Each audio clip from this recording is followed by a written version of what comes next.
Gente, então bom dia a todos, sejam bem-vindos a mais uma aula de Química nossa, para a gente fazer a segunda parte daquela nossa revisão que a gente precisa ver para o nosso simulado da semana que vem, tá?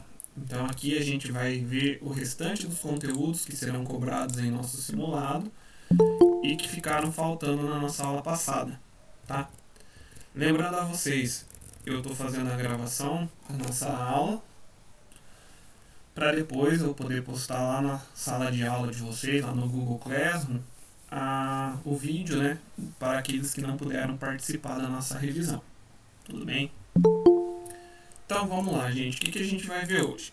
Ainda estamos falando sobre conteúdos referentes ao primeiro bimestre de vocês, tá? Lembrando que o nosso simulado ele vai trazer aí questões envolvendo o primeiro bimestre, tá? Então nosso objetivo hoje é a gente falar sobre substâncias e misturas, tá? Então, primeiro de tudo, gente, vamos entender o que são substâncias e depois a gente fala do que são misturas. Então, substância é a porção de matéria que seja formada por um único constituinte, ou seja, uma determinada porção de matéria que seja formada por uma única coisa, por uma coisa só, tá? Por exemplo, aqui eu tenho uma determinada porção de matéria, que pode ser, por exemplo, uma gota de água da minha torneira. Essa gota de água que sai da minha torneira, ela não é feita por uma coisa só, ela não é feita de um único constituinte. Apesar de a gente chamar ela genericamente de água, na verdade a água que sai da torneira ela não é só água. Ela tem muitas outras coisas constituindo ela. Tem, por exemplo, tem gases como oxigênio, gás carbônico, tem o cloro que foi adicionado nas estações de tratamento de água, tem iodo que é adicionado nas estações de tratamento, tem sais minerais, tem um monte de coisa misturada a essa gotinha de água aqui. Então ela é uma porção de matéria, tá? Só que se eu analisar essa porção de matéria, se eu pudesse enxergá-la ampliando a imagem cada vez mais, até eu conseguir observar a nível molecular essa determinada porção de matéria, eu conseguiria enxergar do que ela é feita então. Veria os seus componentes. Um desses componentes seria a molécula de água, formada por um átomo de oxigênio e dois átomos de hidrogênio. Aqui, essa molécula em si, essa estrutura em si, ela sim eu poderia chamar de substância, porque ela é uma porção de matéria que é formada por um único constituinte. O único constituinte que eu digo é só molécula de água, só essa molécula aqui. Se a gente tivesse água pura, 100% pura, sem nada misturado a ela, só água mesmo, eu poderia dizer que essa água ela é sim uma substância então, tá? Se não tiver, se tiver mais de alguma coisa misturada, se tiver mais de um componente no sistema, aí eu não classifico como sendo uma substância, mas sim como uma mistura. Volto a dizer para vocês, a água que sai da torneira ela é uma mistura, mas se eu pudesse separar todos os componentes e ficar só com a água pura, então eu teria a substância. Como que eu sei que a água no seu estado puro ela é uma substância? Porque todas as substâncias elas apresentam composição química bem definida, tá? Então elas têm uma composição química muito bem definida e as propriedades físicas e químicas daquele material elas são constantes. Como assim propriedades físicas e químicas constantes?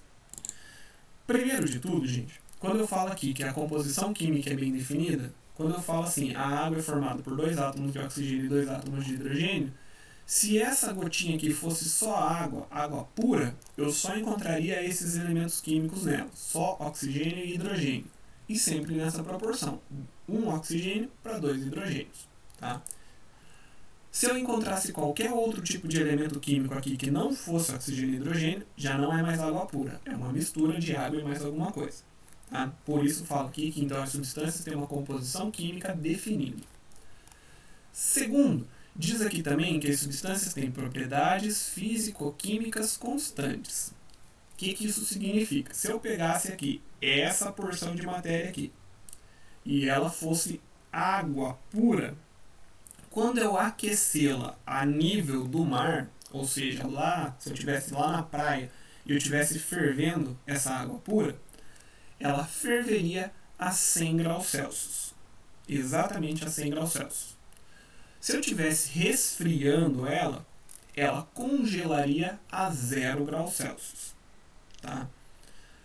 Agora, se não for água pura, e eu estou aquecendo essa porção de matéria lá a nível do mar, eu vou perceber que a fervura dessa mistura de água e mais alguma coisa, ela não ocorre exatamente a 100 graus Celsius. Ela vai ocorrer, pode acontecer numa temperatura maior do que 100 ou menor do que 100.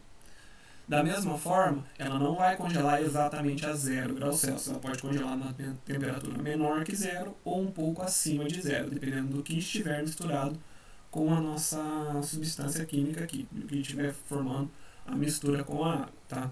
Então, por isso eu falo que substâncias têm propriedades físicas e químicas constantes. Quer dizer que ela tem uma temperatura de ebulição que é específica e é constante, só ferve, só congela naquela temperatura. Ela tem uma temperatura de fusão que é constante também. Ela tem uma densidade que é característica dela, entre outras propriedades físico-químicas que vão ser específicas daquela substância. Já quando a gente tem uma mistura não tem propriedades físico-químicas constantes. Significa que durante a fervura, a temperatura de ebulição ela não mantém um único patamar. Ela pode mudar, ela pode sofrer alteração à medida que a substância entra em ebulição. Tá?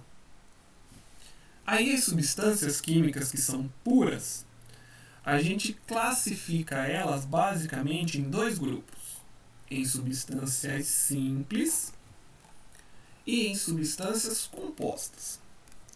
Uma substância química pura, simples, é aquela que é formada por um único tipo de elemento químico. Ou seja, só tem um tipo de elemento formando ele. Não pode ter mais de um tipo de elemento químico. Tá? Isso é uma substância simples. Já no caso de substâncias compostas, são aquelas em que elas são formadas por 2 ou mais elementos químicos. Então, existe mais de um tipo de elemento químico formando a sua constituição. Vamos analisar aqui, gente. Presta atenção nesse desenho aqui embaixo. Olha. Aqui a gente tem vários exemplos de substâncias químicas sendo apresentadas. A primeira aqui, um gás nobre. Suponham que essa bolinha aqui seja um determinado elemento químico qualquer, não importa pra gente qual é esse elemento químico. O gás nobre, você pode ver aqui, ó, que todas as bolinhas, elas estão representando então um elemento químico e todas as bolinhas elas são iguais. Então, nesse exemplo aqui, essa porção de matéria aqui, ela é uma substância pura, porque só tem um tipo aqui de material. E ela é formada por um tipo de bolinha só essa bolinha azul, que representa um elemento químico único. Então, como é só um elemento químico, ela é classificada então como uma substância simples. Olha aqui ao lado, outro exemplo aqui. Cada bolinha bege dessa representa o átomo de nitrogênio. Então eu tenho aqui 2 bolinhas juntas, formando o gás nitrogênio, N2. Aqui 2 bolinhas juntas também, formando mais uma molécula de gás nitrogênio. Aqui a mesma coisa, aqui a mesma coisa e aqui a mesma coisa. Se a gente observar todo esse sistema que a gente está analisando, que a gente está estudando, todas as bolinhas elas são iguais. Todas elas são átomos de nitrogênio. Então eu também tenho um exemplo de uma substância simples aqui. Aqui no gás ozônio, olha, todas as bolinhas são verdes, indicando que o gás ozônio ele é feito de 3 átomos de oxigênio, tá? Cada bolinha representa um átomo de oxigênio. Então o gás ozônio é feito de 3 átomos de oxigênio unidos, mas eu só tenho o átomo de oxigênio aqui. Então, novamente, eu tenho o que eu chamo aqui de substância simples. Para o fósforo aqui é o mesmo caso, para o hidrogênio aqui é o mesmo caso e para o gás oxigênio aqui também é o mesmo caso. Tá? Só temos um tipo de elemento químico constituindo a nossa matéria aqui. Portanto, ela é uma substância simples. Agora, quando a gente analisa a molécula de água, como eu falei para vocês, ela é feita de um hidrogênio, aliás, 2 hidrogênios, né? E um oxigênio. Ela é feita de 2 elementos químicos diferentes, hidrogênio e oxigênio. Portanto, a molécula de água, ela é uma substância, porque ela é feita de um único constituinte, que é o H2O, porém, é uma substância composta, porque ela é formada por 2 ou mais tipos diferentes de elementos químicos. Tá? Mesmo caso a gente pode aplicar aqui. Aqui está mostrando a molécula de água de novo, tá? Azulzinho é o oxigênio e os cinzas são os hidrogênios. Aqui ao lado, o cloreto de sódio, que é o sal que a gente usa para temperar a comida. A bolinha maior é o cloro e a menor é o sódio. Então nós temos bolinha maior, bolinha menor, bolinha maior, bolinha menor. São 2 tipos de elementos químicos. Portanto, a gente tem uma substância composta. No exemplo do ácido clorídrico aqui, a bolinha dessa cor é o cloro, a laranjadinha é o cloro e a cinza é o hidrogênio. Então, 2 elementos químicos diferentes juntando para formar uma substância química conhecida como ácido clorídrico. Só que eu tenho 2 elementos químicos diferentes, então trata-se de uma substância composta. O mesmo vale para o metano, que é feito de carbono e hidrogênio, para o gás cianídrico, que é feito por hidrogênio, carbono e nitrogênio, e também para a amônia, que é feita de nitrogênio e hidrogênio. Tá? Então, substância simples é aquela que é formada por um único tipo de elemento químico. Substância composta é aquela que é formada por 2 ou mais elementos químicos. Agora falando então de mistura. O que é uma mistura, gente? Uma mistura nada mais é quando a gente tem 2 ou mais materiais, ou seja, 2 ou mais substâncias unidas formando um determinado material. Então aqui, voltando no slide anterior, cada uma dessas substâncias separadamente, elas são uma substância química. Mas se eu juntasse, por exemplo, no mesmo recipiente, eu colocasse o gás hidrogênio e o gás oxigênio, colocando os dois dentro de um mesmo local, dentro de um mesmo recipiente, aí agora eu já não tenho mais substâncias. Eu tenho uma mistura de 2 substâncias. Uma mistura de gás hidrogênio e de gás oxigênio. Ou se eu colocasse misturado água e sal, água e cloreto de sódio. Novamente, eu não tenho mais 2 substâncias compostas. Agora eu tenho uma mistura de 2 substâncias, tá? Então, mistura nada mais é do que quando a gente tem 2 ou mais substâncias unidas, juntas, tá? E como eu identifico uma mistura? Já que eu falei para vocês que as substâncias elas têm propriedades físico-químicas constantes, numa mistura, as propriedades físico-químicas elas são variáveis. Ou seja, a temperatura de fusão ela não segue um padrão. Da mesma forma, a temperatura de ebulição também não segue um padrão. Ocorre aí uma diferença entre as temperaturas de fusão e de ebulição. Se a gente, por exemplo, vou tentar fazer um desenho aqui para mostrar para vocês como seria essa diferença. Se a gente estivesse esquentando uma substância simples, vamos fazer um desenho aqui no formato de um gráfico para a gente entender. Vamos supor que eu estou aquecendo a água, uma substância pura. Aí aqui é a temperatura e aqui o tempo, tá? O tempo de aquecimento. À medida que eu começasse a aquecer a água, a temperatura vai aumentando. Vai aumentando, vai aumentando, vai aumentando, vai aumentando, até chegar no ponto que a gente chama que é o ponto de ebulição da água, ou seja, a temperatura em que a água começa a ferver. Se a gente tiver só água naquele sistema, quando a temperatura de ebulição for atingida, por mais que eu continue esquentando a água, a temperatura do sistema ela não sobe. Opa, tem uma baixadinha aqui, mas é para manter retinho, tá? Ela não sobe, ela vai permanecer sempre constante, até que toda a água tenha evaporado. Depois que toda a água tenha evaporado, aí volta a aumentar a temperatura, porque agora eu estou aquecendo o vapor de água e não mais a água líquida, tá?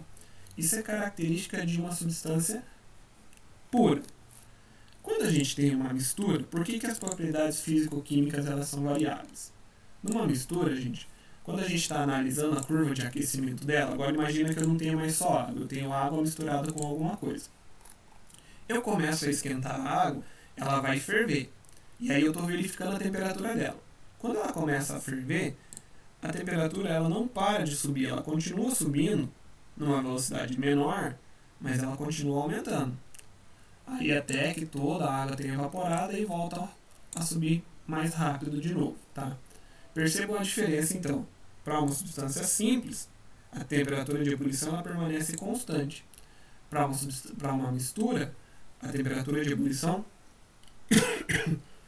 ela tem variação. Tá? Isso significa dizer que as propriedades físico-químicas das misturas elas são variáveis, não são constantes. Tá? Aqui, gente, eu quero que vocês observem comigo o seguinte. Tá? Olhem aqui comigo o exemplo dessas duas misturas que a gente tem aqui no nosso slide, mostrando para vocês aqui. A primeira delas é essa daqui que eu usei como exemplo, o ar, tá? Se a gente pegasse lá uma certa porçãozinha de ar e fosse estudar esse ar, ver do que ele é feito, apesar de que quando a gente está olhando o ar, quando a gente está observando ele, aliás, a gente nem enxerga o ar na verdade, mas a gente sabe que ele está à nossa volta porque sem ele a gente não vive.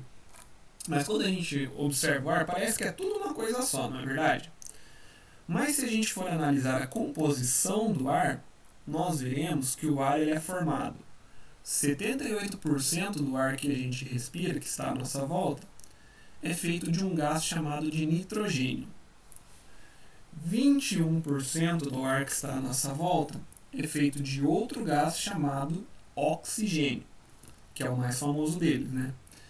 E 1% do ar que está à nossa volta, ele vai ser feito de vários outros gases, como vapor d'água, gás carbônico, gases nobres, óxido de enxofre, óxido de nitrogênio, entre vários outros exemplos de gases que vão estar dentro desse 1%. Então o ar nada mais é do que uma mistura de vários gases diferentes. Tá? Ou quando a gente dissolve um pouquinho de sal em água, quando a gente mistura um pouquinho de sal na água. Se a gente conseguisse enxergar a nível microscópico, a nível atômico, na verdade nem a nível microscópico, a nível atômico essa mistura, a gente veria assim, as moléculas de água e as moléculas de sal. Parte dessas moléculas de sal se misturariam com a água, então vocês estão vendo aqui ó, que as moléculas de água elas estão envolvendo um dos átomos do sal, aqui elas estão envolvendo o outro, aqui outro exemplo, então as moléculas do sal, os átomos do sal vão ser envolvidos pela molécula de água. Eu não tenho só um tipo de substância, que seria o H2O aqui, eu tenho vários tipos de substâncias, eu tenho o H2O, que é o da água, tem o sódio, que é o do cloreto de sódio, tem o cloreto aqui, que também é do cloreto de sódio. Então, é uma mistura de duas substâncias químicas diferentes, tá? Então, uma mistura nada mais é do que quando a gente junta duas ou mais substâncias químicas. Aí, quando a gente tem as misturas, a gente faz uma classificação delas também. Assim como a gente fazia uma classificação lá das substâncias em simples e compostas, a gente também classifica as misturas. As misturas elas vão ser classificadas de acordo com o seu aspecto visual, ou seja, da forma como a gente enxerga elas, tá? Só que assim, não a forma como a gente enxerga só com os nossos próprios olhos. Esse aspecto visual ele quer dizer que a forma como essa mistura pode ser observada, inclusive quando a gente está observando ela em microscópio, em um equipamento que faça ampliação dessa imagem. Então a gente vai classificar essa mistura em dois grupos de acordo com a quantidade de fases que a gente conseguir identificar nessa mistura. Ou seja, o que são essas fases? É o número de componentes que a gente consegue ver nessa mistura. Não importa quantos componentes ela tem. Se a gente conseguir enxergar dois componentes diferentes, ela vai receber classificações diferentes. Tá? Então a primeira classificação são as misturas homogêneas. O que são misturas homogêneas? Gente, olha aqui. Quando a mistura apresentar uma única fase. Então a mistura homogênea tem uma única fase. é aquele caso em que a gente está olhando a mistura e a gente não consegue ver mais de uma coisa, a gente só vê uma coisa só. A gente só vê um único componente.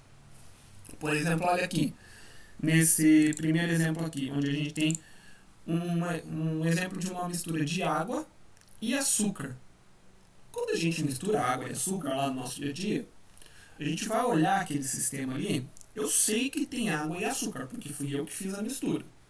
Porém, eu só enxergo a água. Eu não consigo enxergar nada diferente da água. Portanto, eu vou classificar aquele sistema ali como ele sendo uma mistura, porque tem duas substâncias formando ali, só que é uma mistura homogênea, porque eu não consigo diferenciar os seus componentes.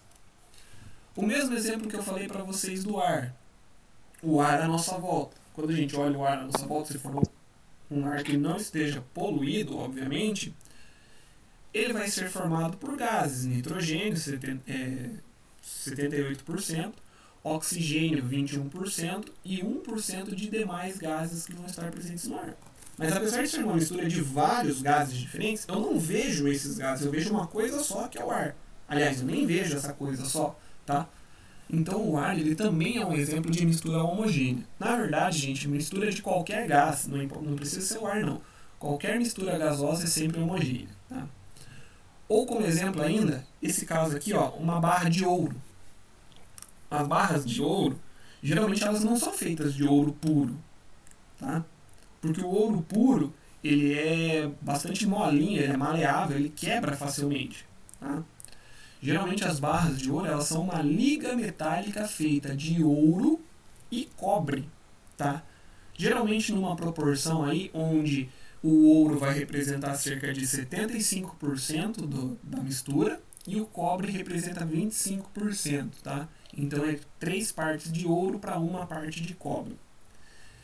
Essa mistura de ouro e cobre aqui, gente, a gente chama ela popularmente de ouro 18 quilates. Essa palavra quilates, ela se refere à proporção, à pureza de ouro naquela mistura, tá? Sendo o ouro 24 quilates um 100% puro, o ouro 18 quilates é aquele que tem 75% de ouro e 25% de cobre, tá? Então, no ouro 18 quilates, como tem ouro e cobre, são duas substâncias químicas diferentes, eu tenho uma mistura.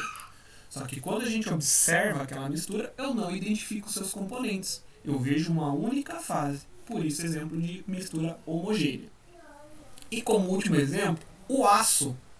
Tá, gente? O aço também é uma mistura homogênea. Nesse caso aqui, o aço é uma mistura de ferro e carbono. Mais especificamente, em 99% ferro e 1% de carbono.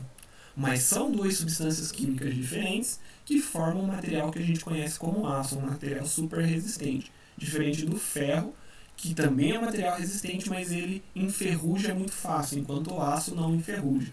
Tá? Próximo tipo de mistura são as misturas heterogêneas. Misturas heterogêneas, pessoal, são aquelas em que, quando a gente observa a mistura, nós conseguimos identificar duas ou mais fases diferentes. Ou seja, olhando, eu consigo identificar duas ou mais coisas diferentes que compõem aquela mistura. Tá? Por exemplo, aqui, uma mistura de água e de óleo. Se a gente misturar lá no copo, pegar um pouquinho de água e colocar óleo dentro dessa mistura, nós vamos observar que o óleo vai ficar na parte de cima e o óleo tem uma coloração bem característica, tem aquela coloração amarelada nele. Enquanto a água fica na parte de baixo, e a água também ela é incolor, né, diferente do que ocorre com o óleo, porém a gente vai conseguir fazer a diferenciação visual dos dois componentes dessa mistura. Como eu tenho uma diferenciação visual dos componentes dessa mistura, eu classifico ela então como sendo uma mistura heterogênea, porque eu vejo duas fases diferentes, a fase do óleo e a fase da água. Ou aqui, uma outra mistura heterogênea, onde a gente mistura óleo, água e areia. E daí nossa mistura assume esse aspecto, ficando com 3 partes diferentes, 3 coisas que eu consigo enxergar diferentes. Então aqui, como essa minha mistura ela tem 3 fases, eu classifico ela como uma mistura heterogênea também. Ou ainda, no nosso caso, do nosso sangue. O sangue, quando a gente olha ele a olho nu, parece uma coisa só. Então eu classificaria o sangue como uma mistura homogênea. Mas lembra que eu falei que não basta essa classificação só a olho nu, pode ser também utilizando microscópio? Se a gente pegar o nosso sangue e for observá-lo em um microscópio, a gente vai ver vários componentes diferentes. Nós enxergamos células sanguíneas, como as hemácias, como os leucócitos, como as plaquetas, que não são células, mas são fragmentos de células. Terá também no nosso sangue o plasma, que é a parte líquida do nosso sangue. Então nós vamos observar vários componentes também. Consequentemente, eu também classifico o sangue como uma mistura heterogênea. Apesar de a olho nu parecer uma coisa só, mas quando a gente leva em microscópio a gente consegue diferenciar todos os componentes. Diferente do que acontece aqui em cima, gente. Aqui água e açúcar, nem olhando em microscópio eu não consigo ver o açúcar misturado com a água. Aqui, ó, na mistura de ar, nem com microscópio eu vejo os gases que formam o ar. Mesmo exemplo aqui, nem com microscópio a gente consegue ver o ouro e o cobre. E aqui também não conseguimos diferenciar o ferro e o carbono, nem com a presença de microscópio. Beleza? Até aqui alguma dúvida, gente? Alguém quer perguntar alguma coisa? Se quiser, liga o microfone e fala aí, se não entendeu alguma coisa.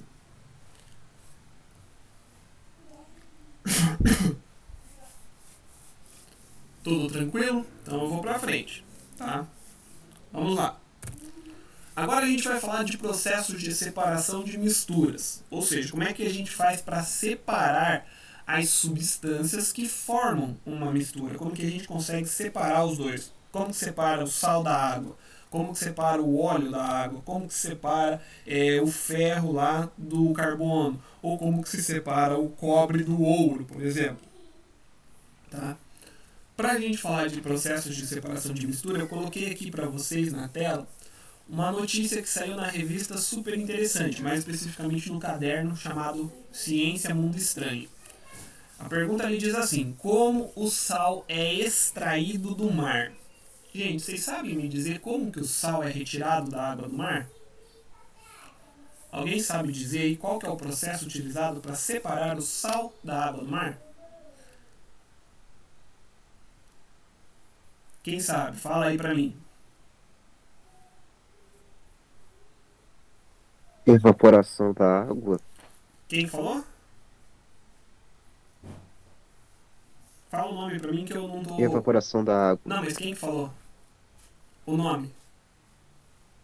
Que eu não tô lá no Google Meet e eu não tô vendo. Eu tô na tela dos slides. Quem foi que falou? Enfim, não quer falar o nome, tudo bem, mas tá correto, tá, gente? Esse exemplo aqui que foi citado, que para tirar o sal da água do mar tem que fazer a evaporação da água, tá super correto. Para poder extrair o sal da água do mar, eles reúnem a água do mar em piscinas, tá? E deixam essa água parada lá durante um tempo. O sol vai aquecer a água vai evaporar, só que o sal não evapora, o sal fica dentro dessas piscinas. Posteriormente, o sal é coletado e é levado para a indústria para ele poder passar por um processo de refinamento e aí ser mandado para dentro das nossas casas para a gente utilizar ele como tempero.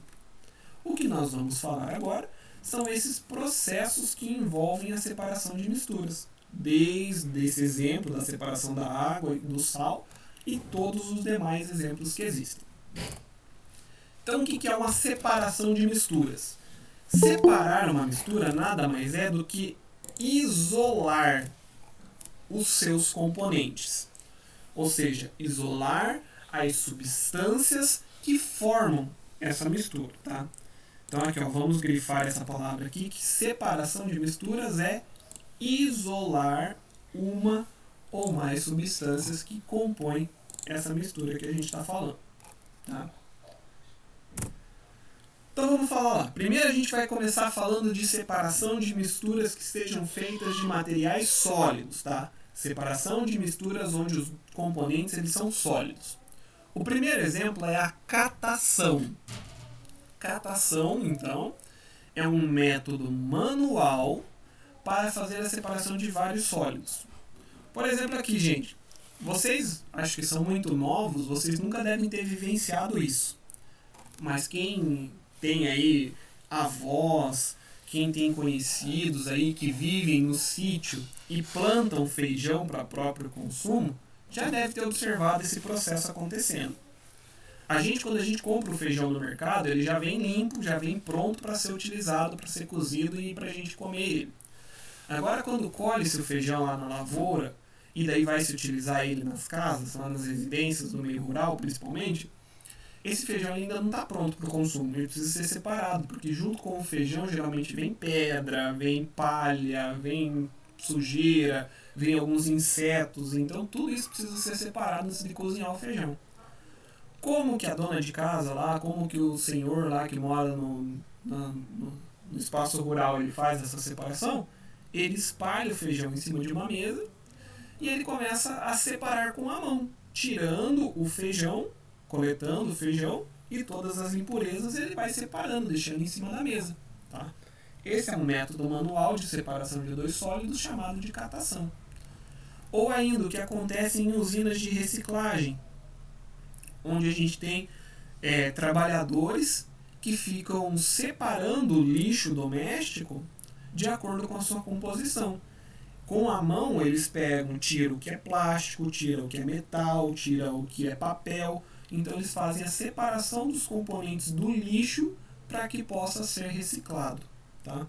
Novamente, como é um método manual, ele está ali com a mão tirando, tem a mistura de vários sólidos, ele está com a mão coletando esse material, a gente chama esse processo de catação.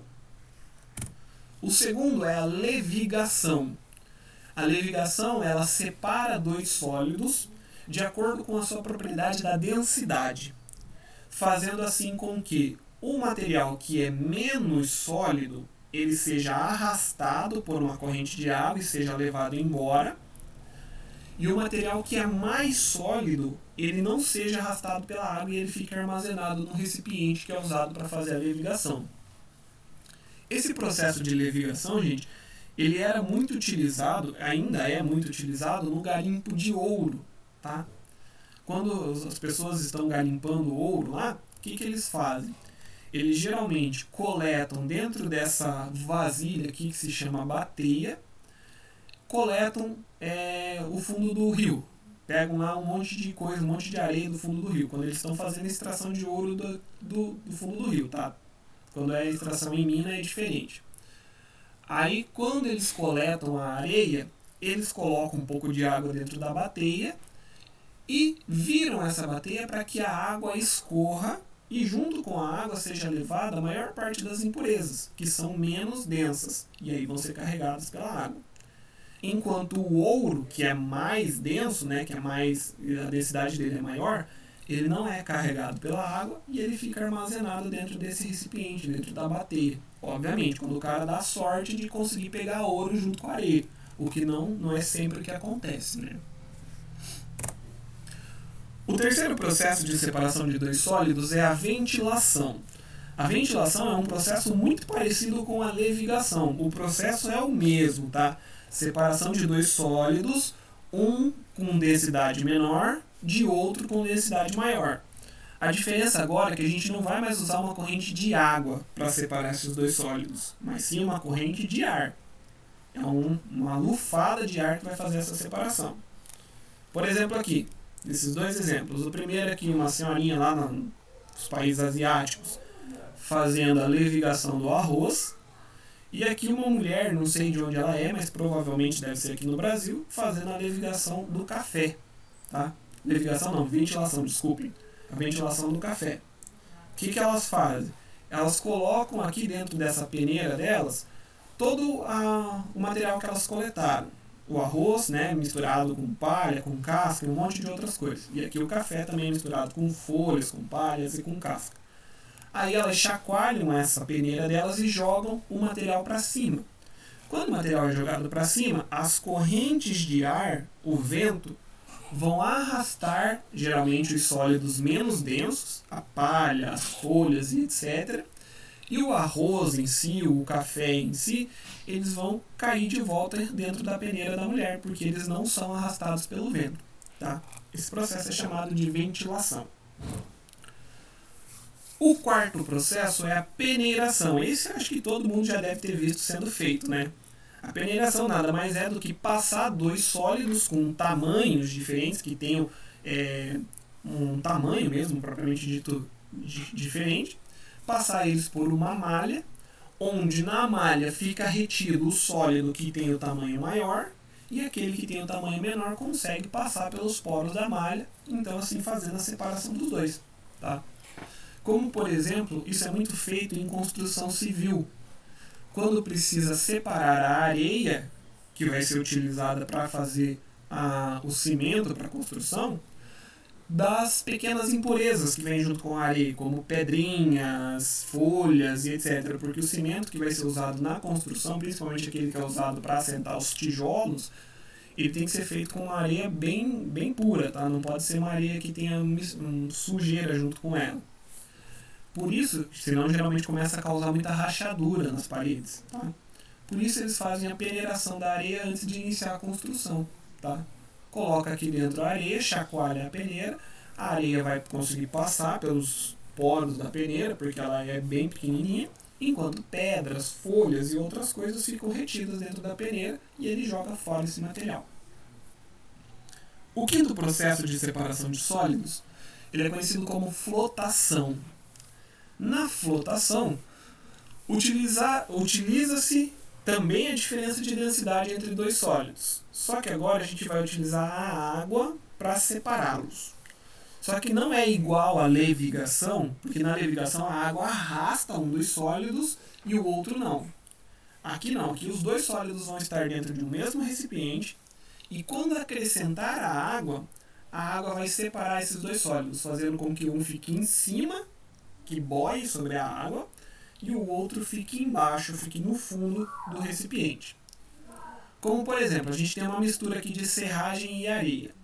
Se a gente tentasse utilizar algum dos métodos tradicionais, algum dos métodos anteriores para fazer a separação dessa mistura, não seria possível.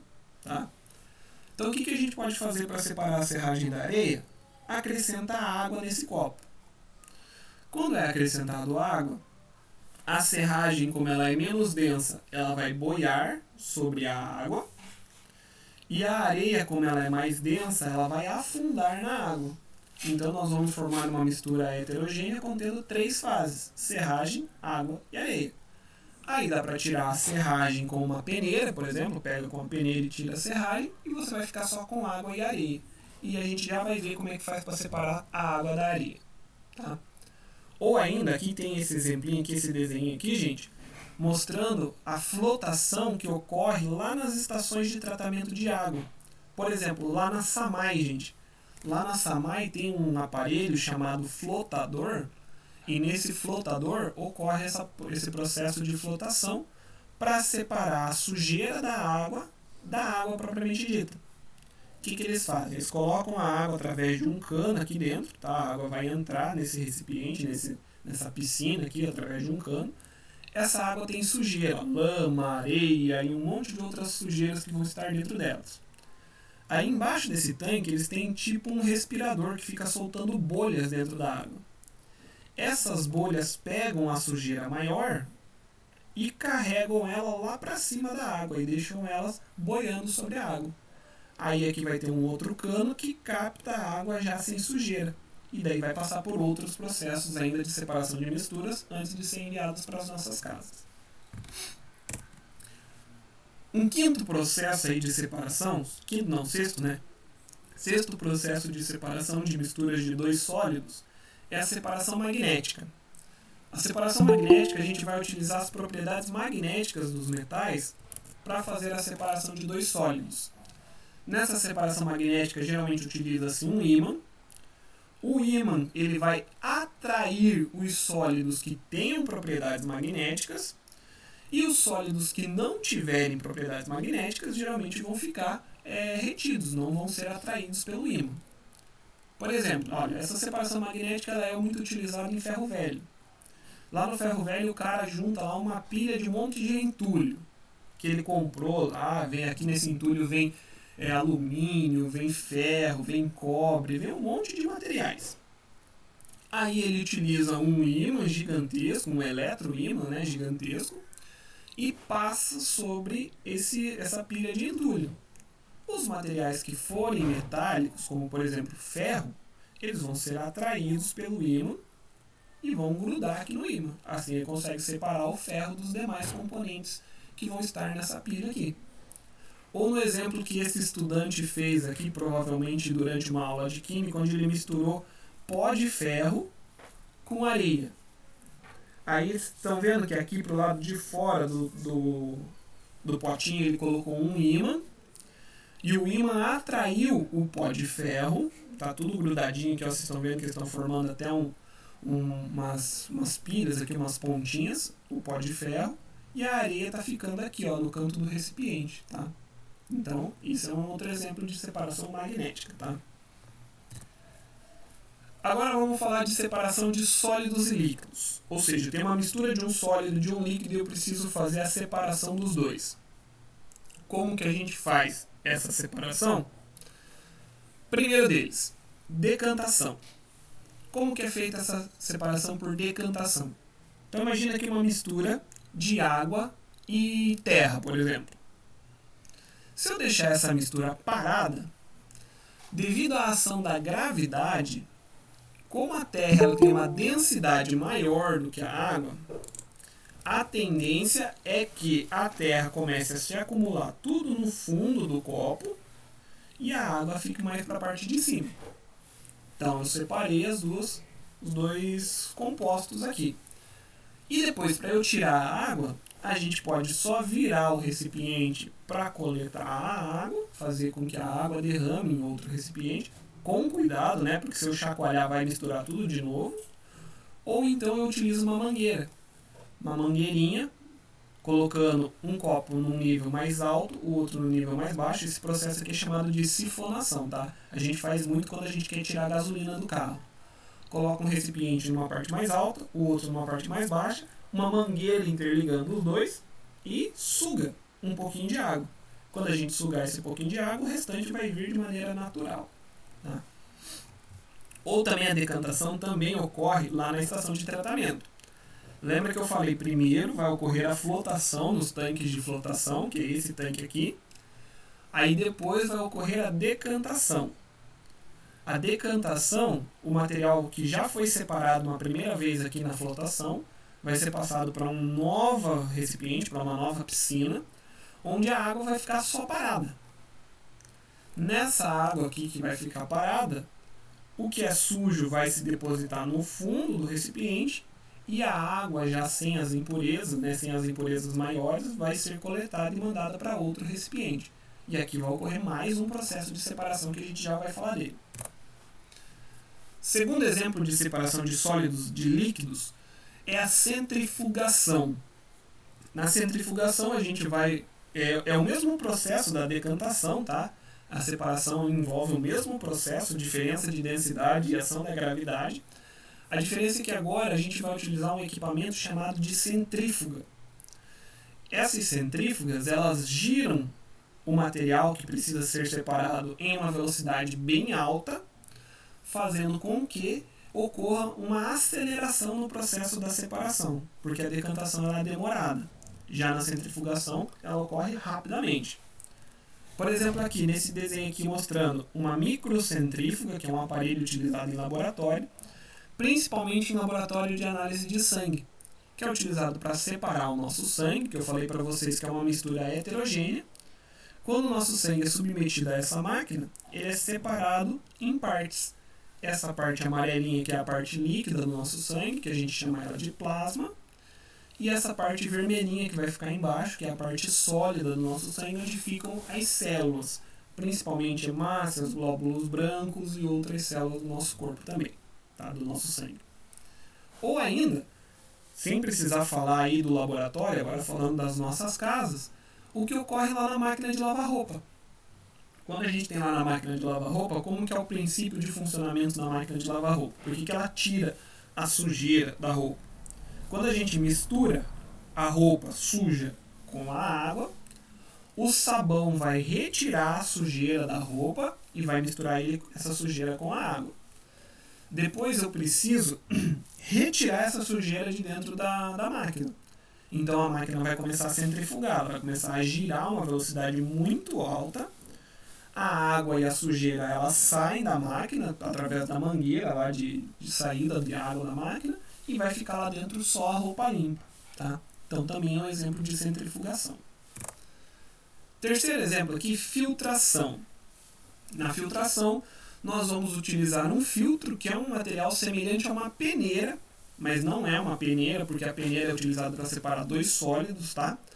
O filtro ele é utilizado para separar um líquido de um sólido.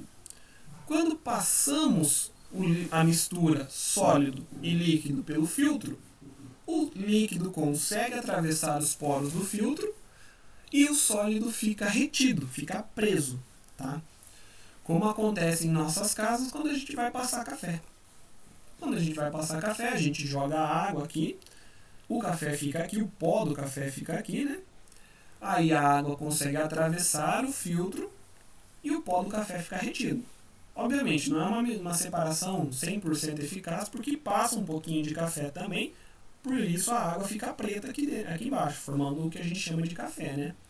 Mas o pó, que é a parte que não é agradável de se beber enquanto está tomando café, fica retido aqui. Tá? Ou ainda, como falei para vocês, uma outra etapa do tratamento de água. Depois que a água passou pelo processo de flotação, que foi o exemplo anterior, passou pela decantação, que foi esse outro processo que eu falei aqui, a água que é coletada do rio vai passar por uma terceira forma de separação de misturas, que é a filtração. Então essa água que foi coletada, ela vai passar por filtros. Esse filtro que tem lá na estação de tratamento de água, ele é feito de areia fina, areia grossa, pedrisco, que são pedrinhas bem pequenininhas, e pedras maiores. A água vai passar por esse filtro aqui. Quando ela sair aqui embaixo, ela já está completamente limpa. Limpa de sujeira, tá? Não tem mais nenhuma sujeira nela.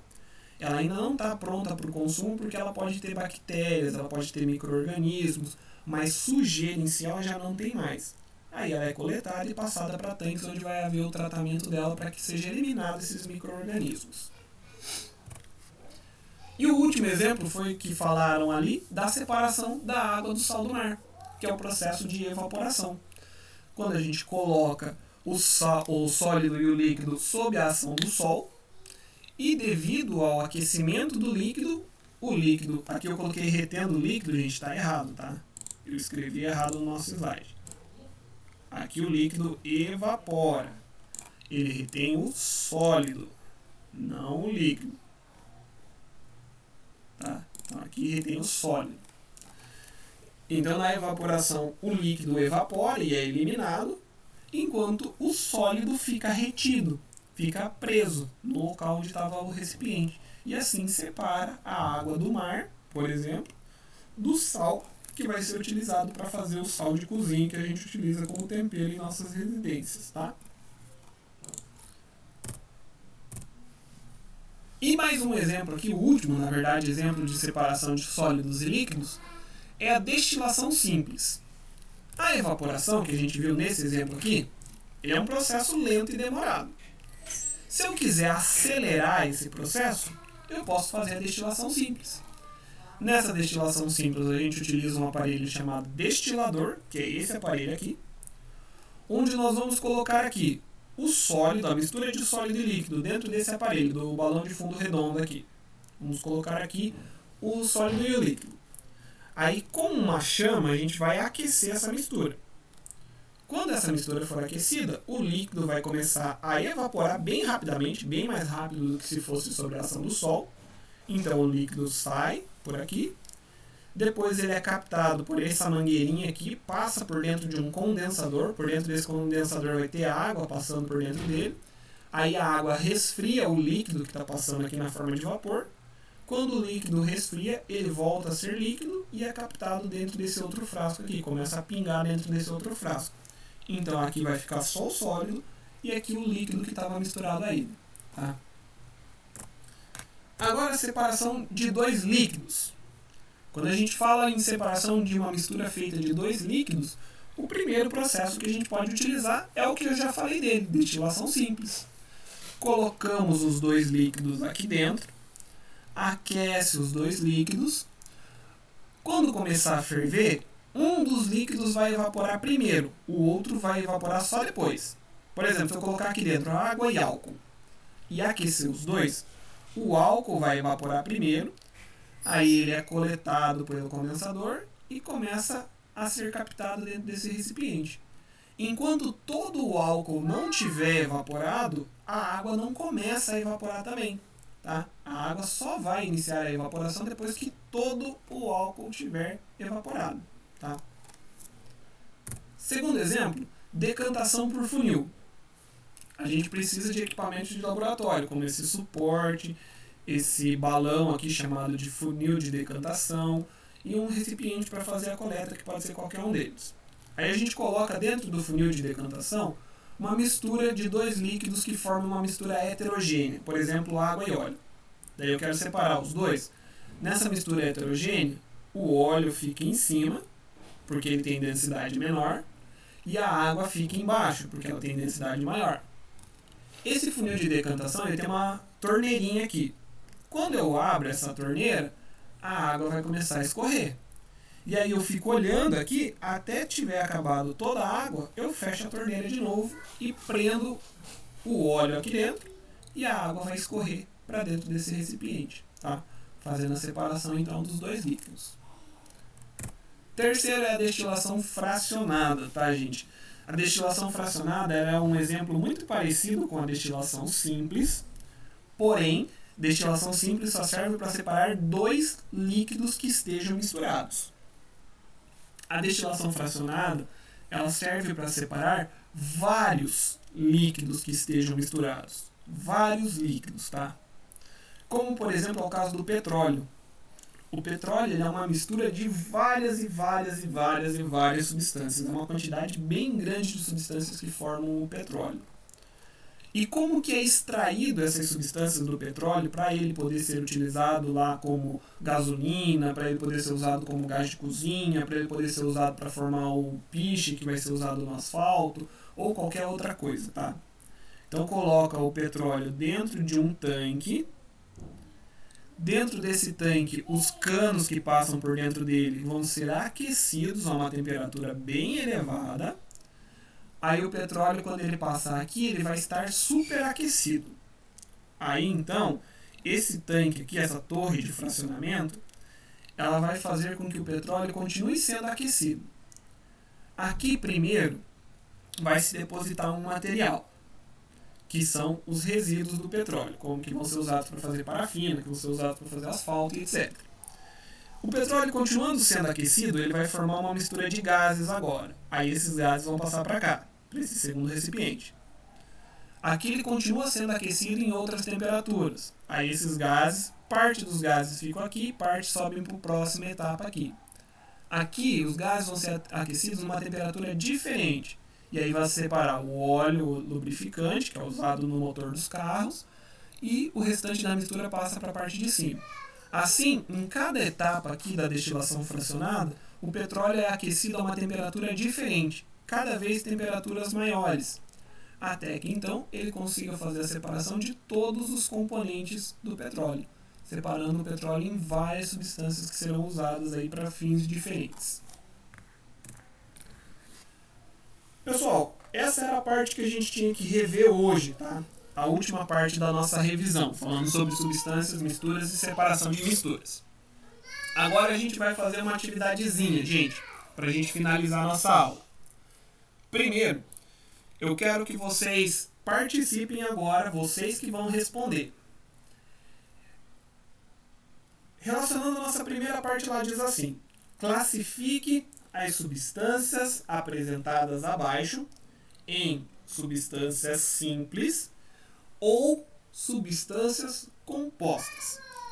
O primeiro exemplo aqui, gente, o gás hidrogênio, que é formado por dois átomos de hidrogênio. Ele é uma substância simples ou composta?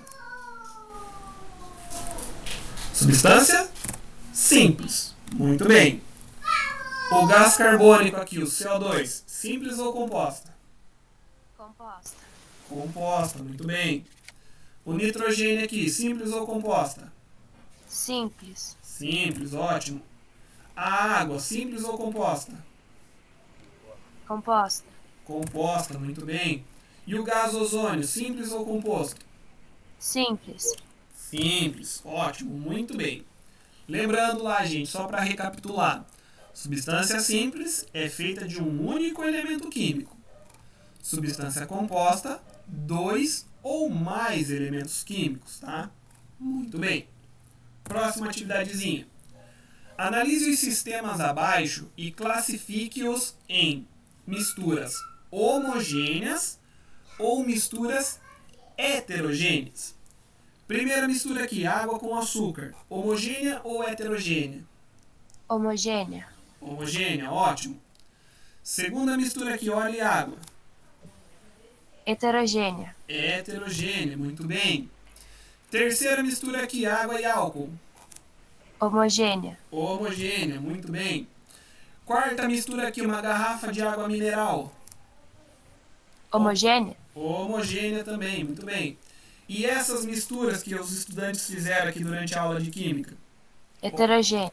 Heterogênea, muito bem. Lembra lá, gente, homogênea, a gente enxerga uma fase só. A gente só vê uma única coisa. Olha aqui, na água mineral só vejo a água, na água e álcool só vejo a água, e na água e açúcar só vejo a água. Heterogêneas são aquelas que têm duas ou mais fases. Aqui, óleo e água, eu vejo duas fases. Nessa daqui, ó, dá pra ver 4 fases. Aqui tem 3, aqui tem 3, aqui tem 1, 2, 3, 4, e aqui 1, 2, 3, 4 fases também, tá? Então, misturas heterogêneas. Próxima atividade. A água é classificada como um líquido transparente, insípido e inodoro. Insípido é porque não tem gosto, tá? Inodoro é porque não tem cheiro. No entanto, em química, ela pode receber terminologias diferentes de acordo com sua composição. Relacione os nomes dados à água aos seus conceitos. Então, na coluna da direita aqui, da esquerda, aliás, a gente tem água pura, água mineral e água potável. E na coluna da direita, a gente tem a classificação dessas águas. A primeira aqui dizendo assim: formada pela mistura de várias substâncias, principalmente sais minerais dissolvidos, em pequenas quantidades. Sua composição varia de acordo com a fonte. O que está sendo falado nessa primeira se refere à água pura, à água mineral ou à água potável?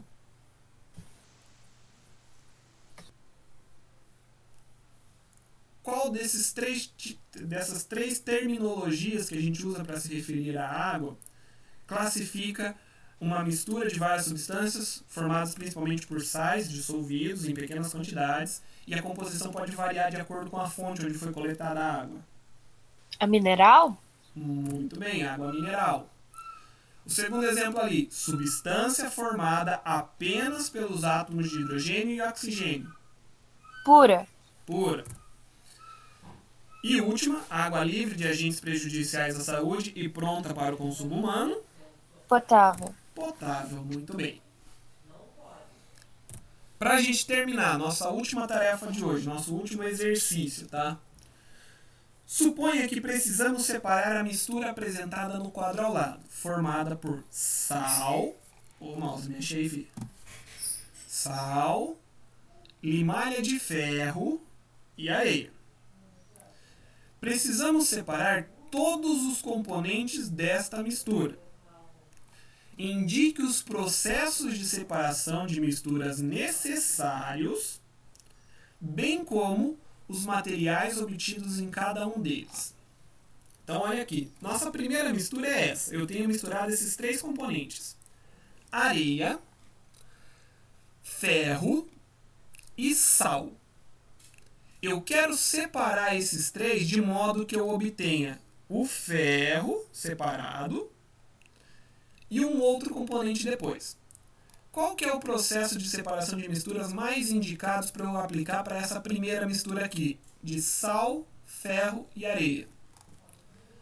Qual dos processos de separação de mistura que a gente falou anteriormente que é o mais indicado para eu separar o ferro, tirar só o ferro daqui?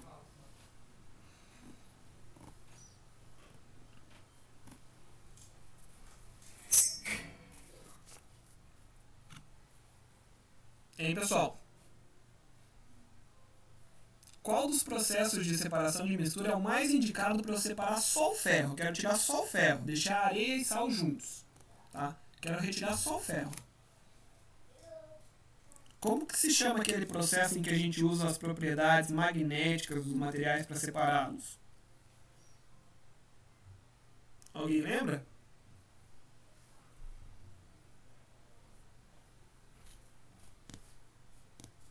Dou-lhe uma.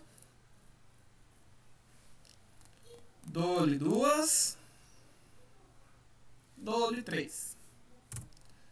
Ele se chama separação magnética, que é utilizar um ímã. Quando eu utilizar um ímã, eu vou separar o ferro. E o que vai ser o meu outro componente aqui? O que vai ficar misturado? Se eu tirei o ferro, o que continua misturado? Hein, gente? O que vai continuar misturado aqui?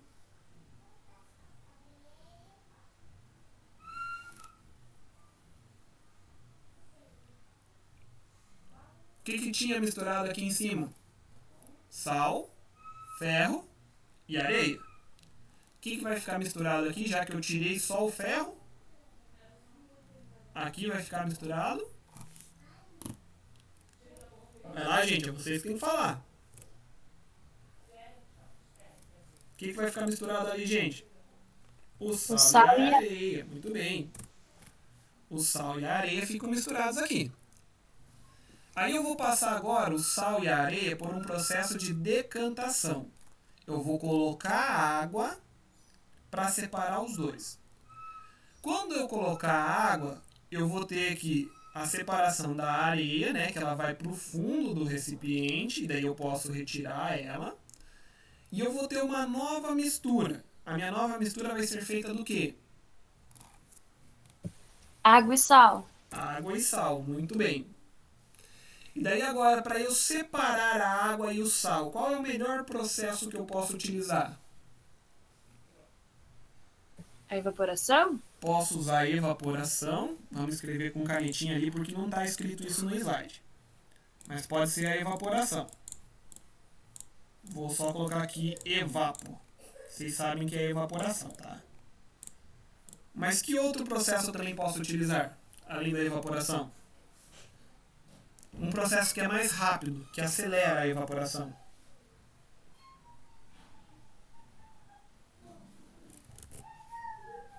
Qual outro processo, além da evaporação, também pode ser usado que vai ser mais rápido?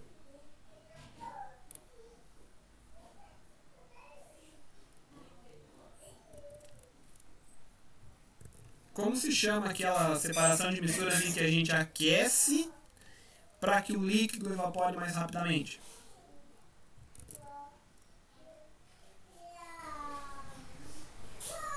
Ebulição? Não é ebulição, Jéssica.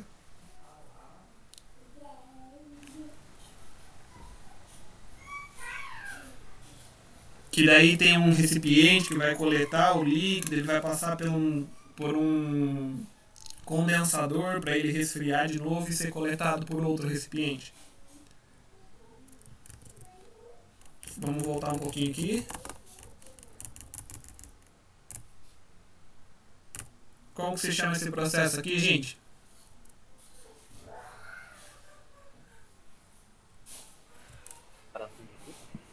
A destilação, gente. Destilação simples. Então, voltando aqui, olha. Se nós fizermos uma destilação, né, a evaporação também pode ser usada, tá? Como foi falado ali. Mas também dá para usar a destilação, que vai fazer o processo ser mais rápido. E aí eu vou ter uma última separação, que vai ser a água. E, por último, qual é o outro componente que vai ficar aqui? Depois que eu fizer a destilação. Ou a evaporação. A água e o sal. Tá? Fechando aqui, então, nossa revisão para a nossa prova da semana que vem. Certinho, gente? Alguém tem alguma dúvida? Alguém quer perguntar alguma coisa?